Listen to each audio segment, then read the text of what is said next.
Welcome everybody to another edition of FGI TV. I'm Jeff Bergerson. My screen name on daily fantasy sites is JT Bergerson. Again, I'm joined by my partner, Zach Turcotte. His screen name is Mysteriously on the daily sites. We are with FantasyGolfInsider.com, a site that caters to fantasy golf and only fantasy golf. Check us out there. We offer a lot of tools to help you with your research every week for your fantasy golf and especially DFS teams.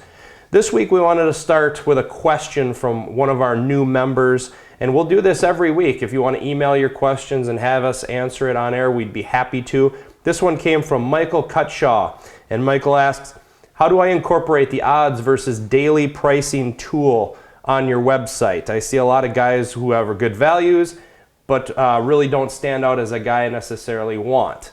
And what I would say to that, Zach, and tell me if you agree, is it's a tool to use in research along with tournament history, statistics, current form. It's just one to consult with. I often use it to help identify guys that maybe I hadn't thought of previously that jump out, or to solidify guys that have jumped out in other areas. So for instance, go ahead. I was going to say, typically it's not something where I'm saying, oh, this guy I'm going to throw into a cash game here at 5,800 because he looks so undervalued. A lot of times it's just when I'm looking to round out a few of my GPP teams. The big things that you're trying to find with those players are who's kind of been overlooked by everybody who's been out there and who's been talked about through all the different sites and through all the different shows and things. So a lot of times you're just going to find one or two names that might surprise you a little bit, where if you're building 30 teams or something, think, I'll just throw one guy into the mix here. He looks like he's a little bit undervalued, and that way you have that surprise exposure.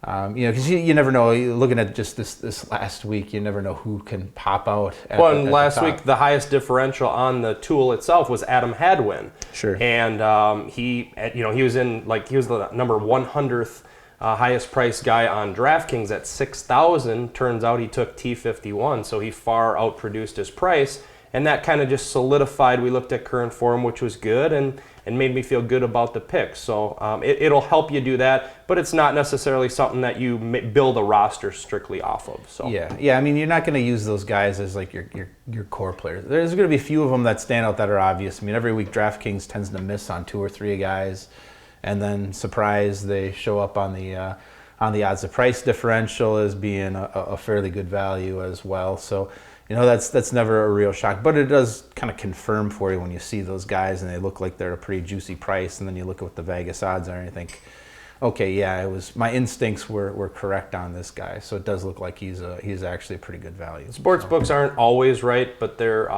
oftentimes pretty accurate. So it's a decent tool. Yeah, they didn't build those towers in the sand out of there by letting us win all the time. Right. So that's right. So should we talk about last week, the Wyndham Championship, Zachary? I guess so. Yeah, we can do a little bit of that. It was an interesting event. I think Davis Love III ended up being the fourth oldest guy to ever actually win. Aren't you glad you loaded up on him and Jason Gore? Right. Yeah, exactly. Well, when I looked at the guys who had him, I thought, were they actually looking back at and seeing his two tournament victories and thinking that they actually took place on this course? Because this tournament, the Wyndham's only been played here at Sedgefield since 2007, or 2008 actually, and Davis Love III has won the Wyndham twice, once in 1992 and once in 2006, but I couldn't really see any other reason why he would have been on people's lists. He had won top 10, I think, back in October, so it wasn't somebody that I really thought had a great chance to win, but sure we enough, didn't write him up. Yeah, just barely missed on him this weekend, and Jason Gore as well. How'd the picks do? We were up and down overall. We still had about 70% or so of our guys through the cut. That last little play on Friday afternoon was pretty devastating. Sitting in my car, actually didn't want to drive anywhere. Ollie was on the last hole, and it came down to Ollie having to bogey for us and then not have either of the other two players move up to make it so you actually had written up Ollie. Worst case scenario happened.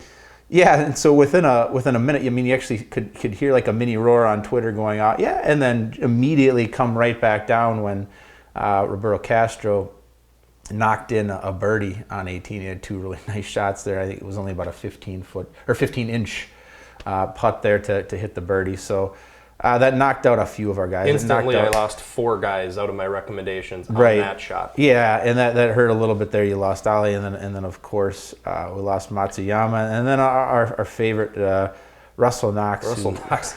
Had a really interesting week overall for us, but you know, the rest of the picks did all right. If as far as cash games were concerned, you know, I didn't really have any issue with my main cash game lineup. I had 5 of 6 through, and I managed to cash, and that actually included a withdrawal from John Peterson. Right. So kind of unlucky there. He went into the event, you know, when you were reading through his Twitter feed and he was taking questions, kind of goofing around on his way to the tournament, you never ever would have thought, hey, this guy's having some kind of health issues or concerns.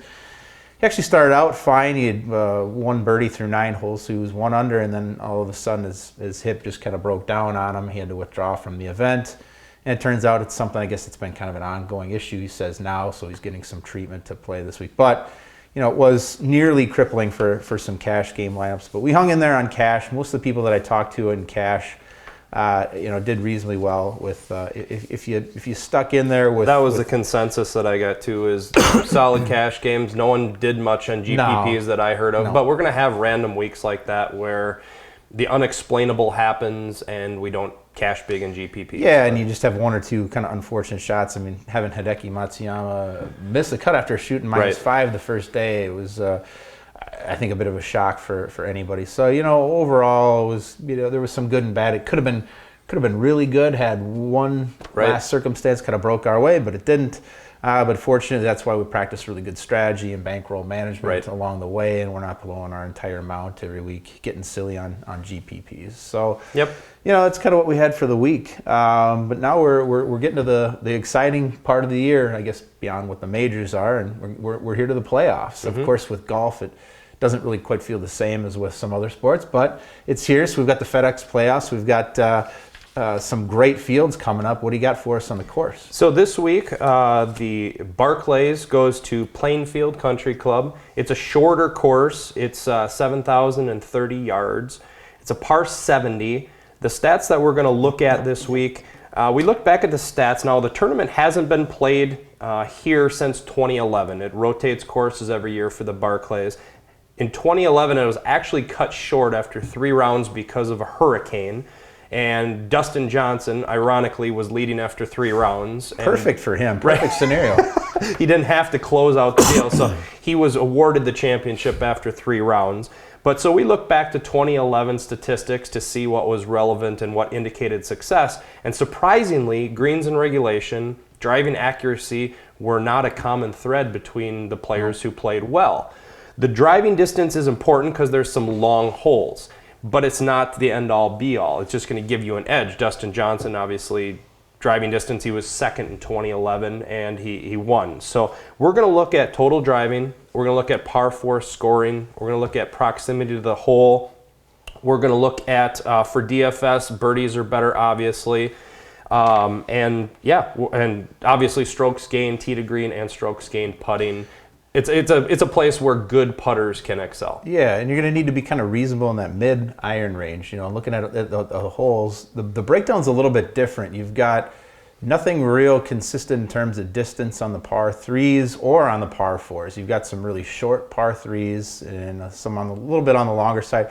Par 4s, you've got some that are almost drivable off the tee, and then you've got some that should just about be par 5. So that middle iron range from 150 all the way on up over 200 is going to be something else that I would kind of take a look at as well. So, and then the par 5s, both are right around 600 yards. So I also would not expect there to be a ton of eagles. There's probably only a couple guys who are going to be reaching those in 2 this week.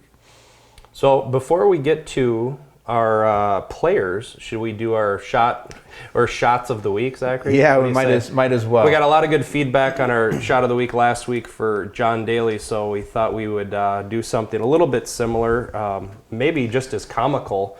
And we're going to go to a couple of different guys who displayed noticeable ineptness on the greens this week. Russell Knox, for one, who we counted on because we chose him in quite a few lineups.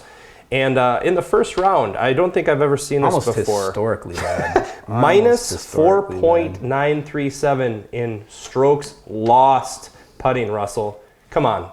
This is ridiculous. The second one is going to be our good old buddy, who we know is not a good putter. I mean, we might as well put this guy on the list to do a shot for every week that he is in an event, because it's absurd. Who is it? Webb Simpson? Yeah, that'd be Webb Simpson. So we'll take some shots. I actually, thanks to Shot Tracker, have some of this debacle on the greens. We're need a Shot Tracker to keep track of this tonight. So first round, Webb Simpson, 11 foot 6 inches. Misses that. Okay, not so bad. 14 feet, 7 inches, miss, not terrible. 3-putt from 19 feet. Good God, that is ridiculous, Webb. These were not exactly U.S. Open greens. So round 2. Oh, I'm sorry, I didn't even finish round 1. 3-putt from 38 feet. 5 foot, 10 inch miss. Yeah, cue those up. We need more. This is disgusting.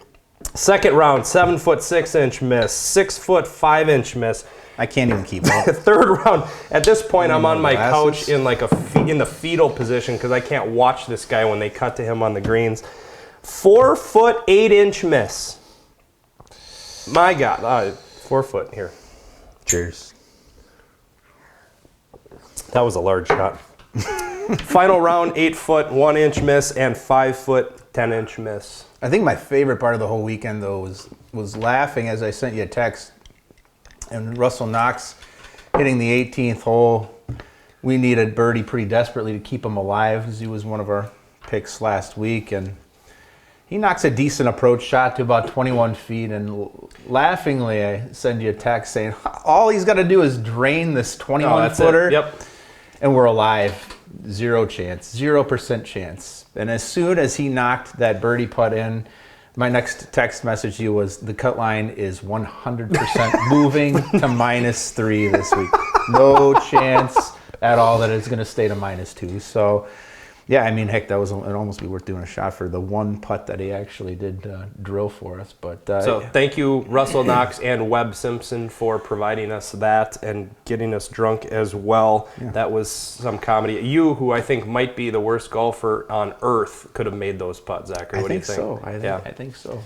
So anyway, on to some picks. We'll start at the top tier of guys. Who is it that you're kind of looking at to build some rosters off? Who do you like in the top tier on DraftKings? Well, I think your eyes right away have to go to Jordan Spieth and Jason Day. I mean, the guys who were 1-2 at the PGA and have kind of been 1-2 chasing each other over the last couple of months.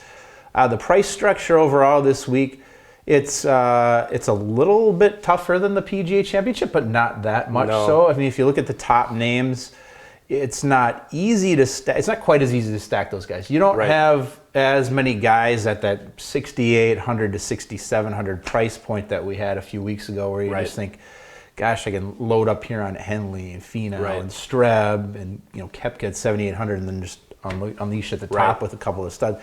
It's not quite that easy, but it's still easy enough. So but it softens up. It does soften up in the middle.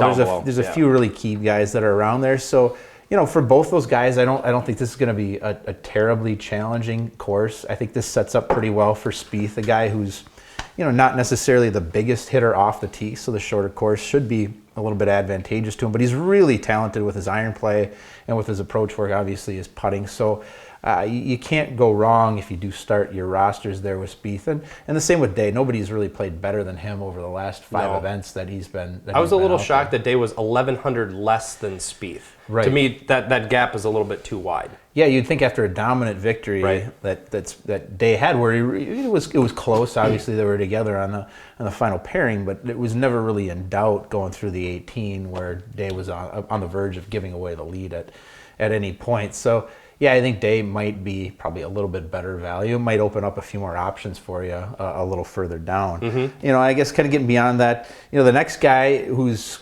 who's probably quietly in the shadows here would probably be Justin Rose. I like Justin Rose as a good pivot because his ownership will be about half as much as the two guys, I figure. His current form has been really good, and I kind of like the fact that he hasn't closed the deal in the last several events. Maybe he's extra hungry. He's been playing super well, and I think he sets up well this week, and I'll be rostering him quite a bit, especially on GPPs, because I'm going to use the strategy to fade Spieth and Day on some teams and I'll incorporate Rose on those teams.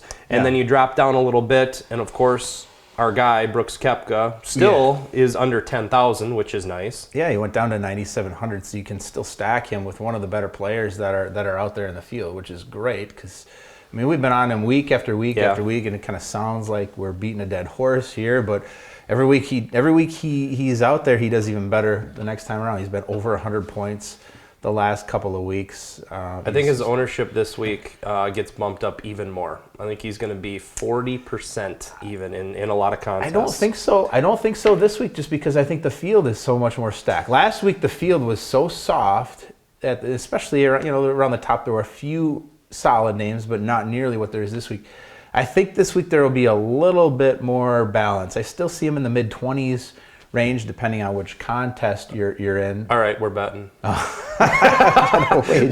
To be determined. But I think there's so many players that are around him and Price this week that I think it'll be up there. I just don't think it'll be. I would have a hard time seeing 40%. But again, that's kind of going to be contest dependent. I think for some of the bigger buy-in contests, like if you're out there playing in the 1,060 Clubhouse event.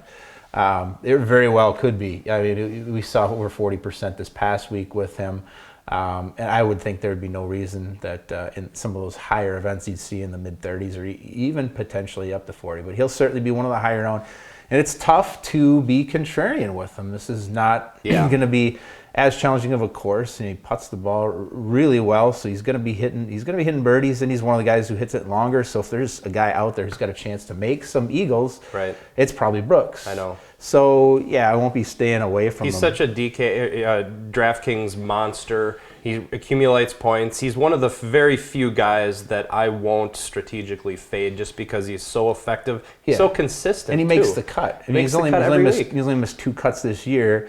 And even one of the cuts, at the Players' Championship, still put up over 50 points. So if he was on your cash team and he blew the cut that week, he still had 50 points, which is not going to paralyze, not going to cripple any of the teams that you've got out there as far as cash is concerned. So that's one that we definitely do still like as well. One of the guys here that I think I might like a little bit this week, but you maybe don't like as much would be DJ.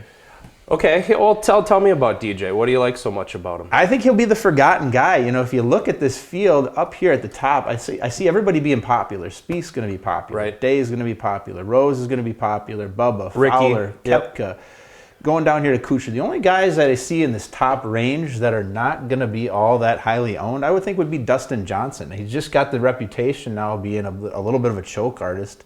After watching him his last 3... Deservedly so. Right, his last, 4 big events out. Now he's had a pretty big blow-up kind of moment. However, that being said, he did score over 100 points at the PGA Championship. So, if he does kind of fall out of contention a little bit, once the pressure's off, the guy just plays out of his mind. True. And, so I think if you're looking for a contrarian play at the top out of all those guys there, Stenson and DJ would be the two, and DJ is definitely the one who's going to be scoring some points. I mean, I didn't check the weather report. Is there a hurricane coming or something? If we can sneak that in before the 4th round for DJ. It's got to be a surprise, though. We can't know that it's coming ahead of time. It's got to be a surprise. So I think he might be a nice pivot. He's a little bit cheaper there than Spieth up at the top. So you could certainly stack a DJ and Koepka kind of team and have plenty of room for a bunch of guys in the mid 7,000 range. So don't forget about him this week. Yeah, he may not win the tournament. He may fall apart at the end on you, as he's been kind of prone to do this year. But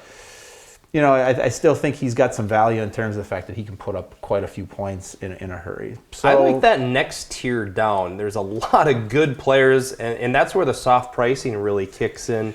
Is that range in the 9,000s? Yeah, who do you like up in that 9,000? Well, I like Matt Kuchar at 9,300. He's been playing solid, looked really good at the PGA Championship. I didn't expect big things out of him there. This is a much shorter course. It fits him better. He has always played well at the Barclays. I realize it alternates courses, but there's something to be said about that. I also like Jim Furyk at 8,800. When I'm looking at courses that it correlates to, I looked at Harbortown, the RBC Heritage, of which Jim Furyk won this year. The length is the same, about 7,000 to 7,100 yards. So I like Furyk in there. Paul Casey's been playing well. Who else do you like in that range? Really well. You know, there's a few guys that are kind of right on the border that we talked about. You have to get down a little bit because there's a couple guys that are still priced up there that I may kind of overlook a little bit. But if you look down and you get into that Zach Johnson range, I know he didn't play well here in 2011, but this season he's been really out of his mind as far as how he's played. The events where he's struggled, Chambers Bay, the PGA Championship, those are longer, true, links style kind of courses where his shorter kind of game off the tee isn't really going to work all that well. But you take the course down to 7,000 yards, only a couple of par fives that are out there. Right. Now you've got a guy at 8,100 who I think really should excel as far as what he's doing. I know another guy that's down there, I think Charles Schwartzel has been picking up his game. One of the things that you want to look for going into the playoffs, not just guys who are good players who have played well throughout the season. You want to find those guys who are kind of surging momentum into the playoffs. Yep. And Schwartzel also has been a guy that's really picked up his game. Another guy who's been dependable in terms of making cuts. This might be more of a cash game play than a GPP play, but Patrick Reed. Patrick Reed, yeah, I think Patrick Reed is solid. 8,100. I can live with that. Hasn't really put forward the big finishes this year. Not since early in the year. Right. He started out hot. Him and Jimmy Walker, both at the beginning of the year, looked like they were going to be the guys to beat this season, and both have kind of trailed off since about that, just around the Masters time frame. I would actually prefer to drop down a little bit because I like the players right below him that are playing much more consistently.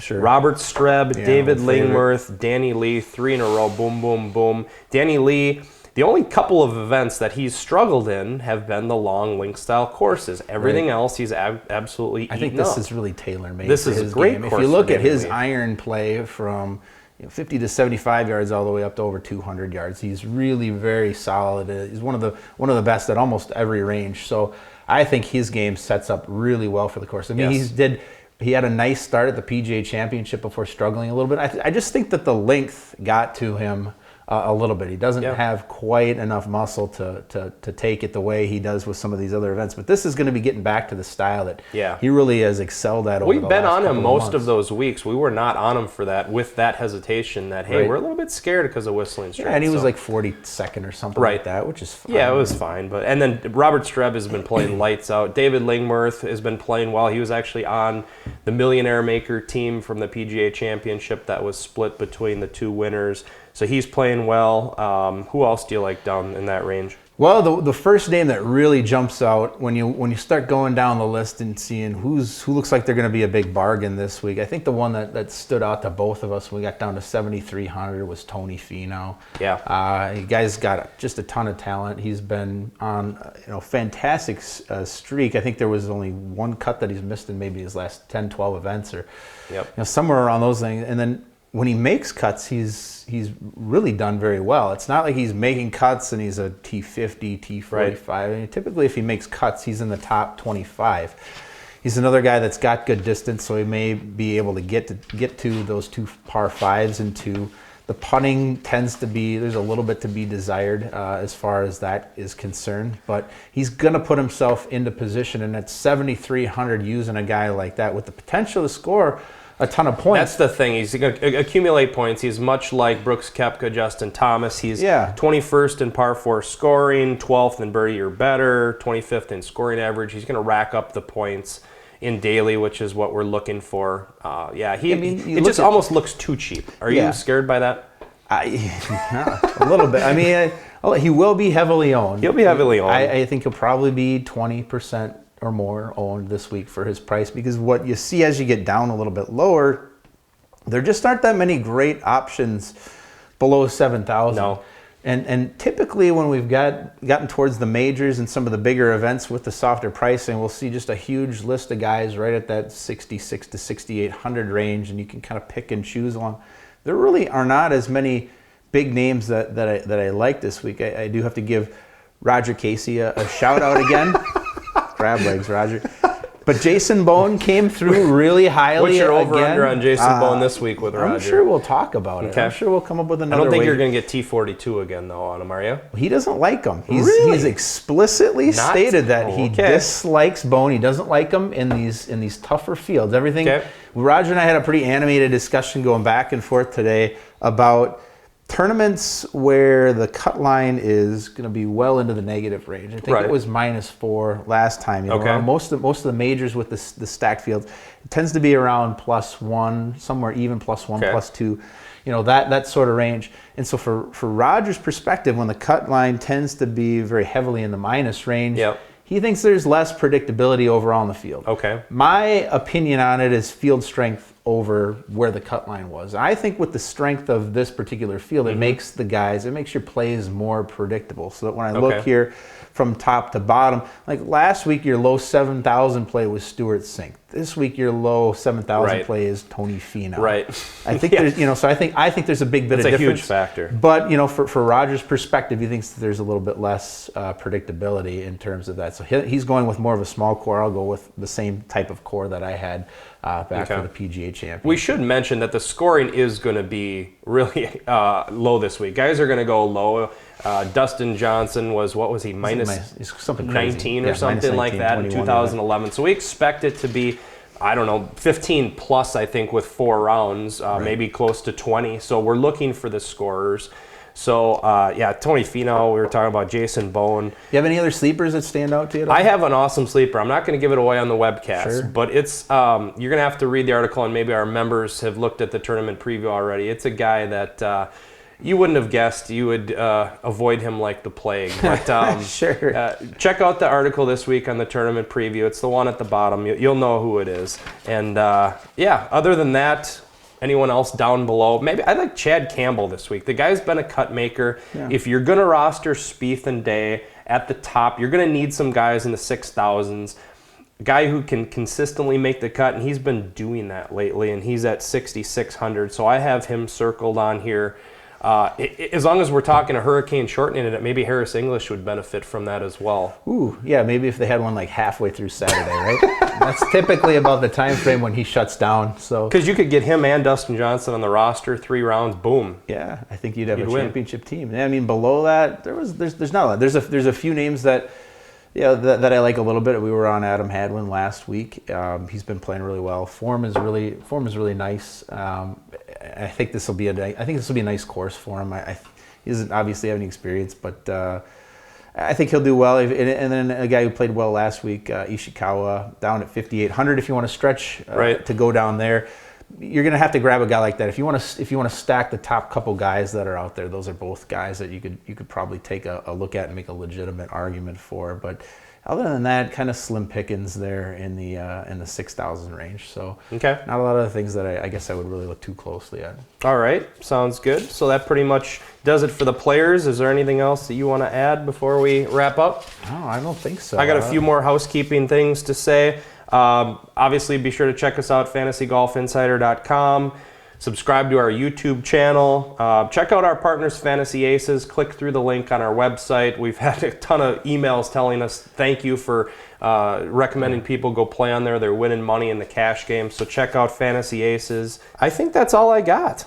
Yeah, I think that's everything. You know, we got the first week of the playoffs here. We're excited. Next week we're going to be on the road. We're headed to Boston, so this is kind of for the Deutsche Bank. Next week is going to be an intense. I've already started research on it because that's going to be a big one for us. We got the World Championship, so we got 2 seats out there. So we'll be looking to make a little bit of noise once we get out to Boston. So this will be a good event for us to kind of get into the focus mode and be ready to go. I'm already fired up. Like I find myself like not sleeping at night, building mock lineups in my head, even without the salaries. So you get your own pricing algorithm. I do. I do that every week, and people have asked me about that. Is how do you prepare going into a week? And I didn't know I was going to talk about this, but I actually put together lineups on Friday when the field is announced at 5 o'clock. If you don't do that, I would recommend doing it. And I actually build lineups. I have a pretty good idea what pricing is going to be.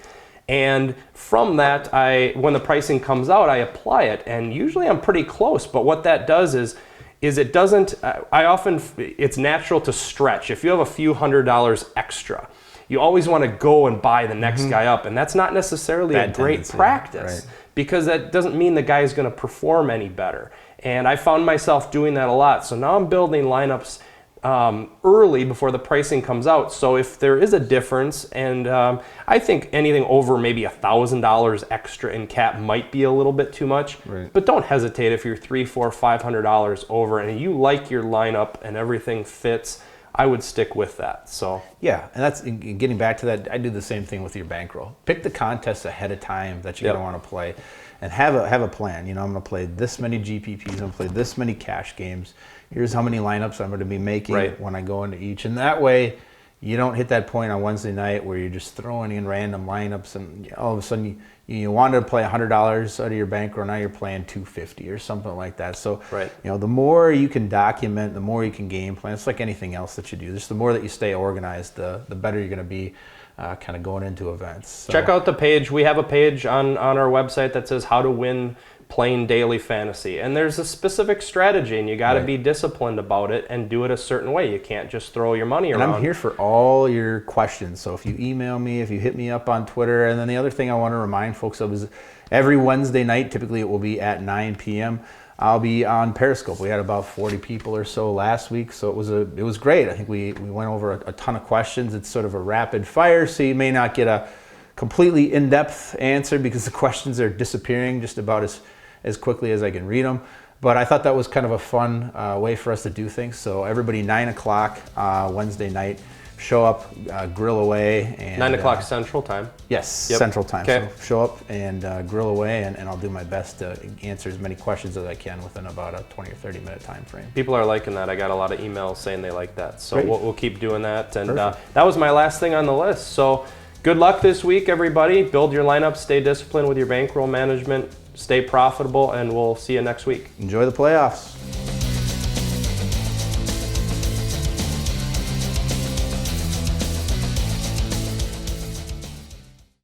And this week, in a very special segment of giving you the finger, I'd like to give the finger to our cameraman. Oh yeah, I'm looking at you back there. Chip Walton, get out here. Chip Walton, get out here.